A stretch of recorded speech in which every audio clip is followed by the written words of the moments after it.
Huh. It looks like Max Berry decided to make some changes to the trading cards gameplay. What's this about? Inflation? Oh dear. Let's see. What else? Wow. I guess 2002 was over 20 years ago. I mean, I wasn't even alive then, but that's still pretty crazy. Wait, what's this right here? Trading Cards Season 3 Preview. Inscribe your card today?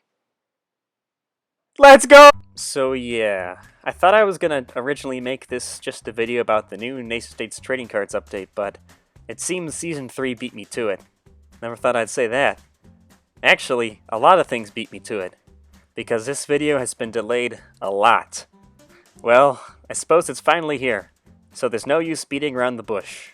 Here it is, the Wacky World of Nation States Trading Cards, 2023 edition, I guess.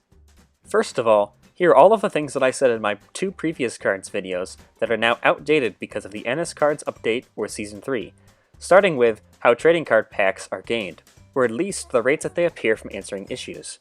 As I learned from a Discord post in the NSCards Discord server link in the description, it seems as if the rates for packs appearing when you answer an issue have changed as of Season 3 / the NSCards update, and I'll show the visual right now.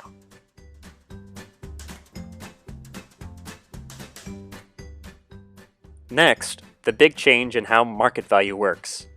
Those of you who are already familiar with the update have surely noticed that your deck values have decreased dramatically, especially if you happen to own a lot of heavily inflated common cards like myself. I like to call it the Great Card Market Crash of 22.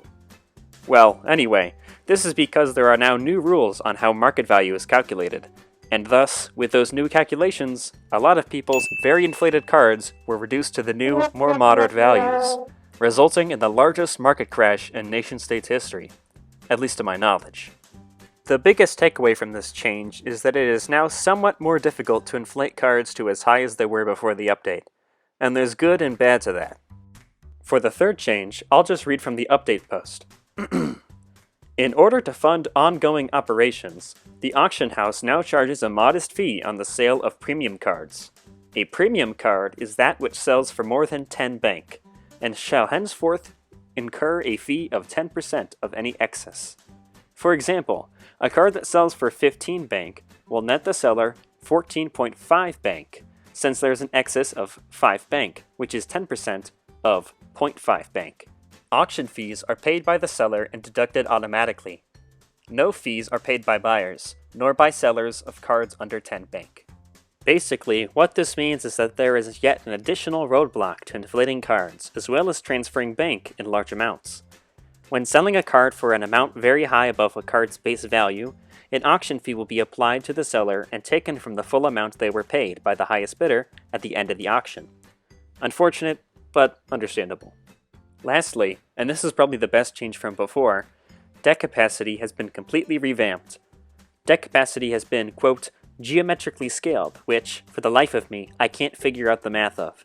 Someone with a deck capacity of 50 would now have a deck capacity of 160, while someone with a deck capacity of 500 would now have a deck capacity of 3,186. In addition to this, the base deck capacity of a nation that has been newly founded has been increased from 50 cards to 250 cards. It now costs less to increase your deck capacity, and you will no longer be able to place bids on cards if gaining a card would breach your current deck capacity.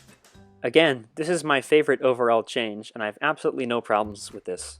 Now, onto the more specific to Season 3 stuff. First of all, the Season 3 card design. Not gonna lie, I like the Season 2 design better.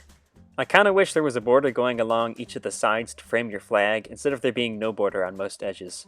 And maybe a more square aspect ratio for where the flag goes. It's a little too vertical for my liking.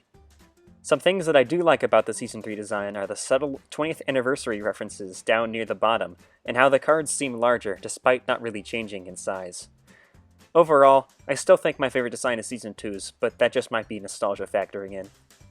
Moving on to some statistics on the new season, there are now 223 legendaries for all those collectors out there like myself, making things a little more difficult than the last season to complete your legendary collection. I'm not going to speak on the numbers for the other rarities, but I can say that they are indeed a good bit larger than Season 2's numbers, as it would be expected to be. If anyone in the comments would like to provide me with those numbers, I'll put them right here in the subtitles and credit you. Oh, and another thing I just learned that was added. Whenever you go to sell a card on the market, it will now choose the card's market value as the automatic sell price rather than its base value like it was before. Well, I guess that's all I can say for now. If there are enough errors in this video like there were in my last NSCards video, I'll probably make yet another corrections video to compensate. As always, thanks to everyone on the NSCards Discord server, which will be again linked in the description, who helped me out during the process of making this video, and all of my channel subscribers for supporting my channel despite my lack of frequent uploads. Also, I'm sorry that this video took so long to finish.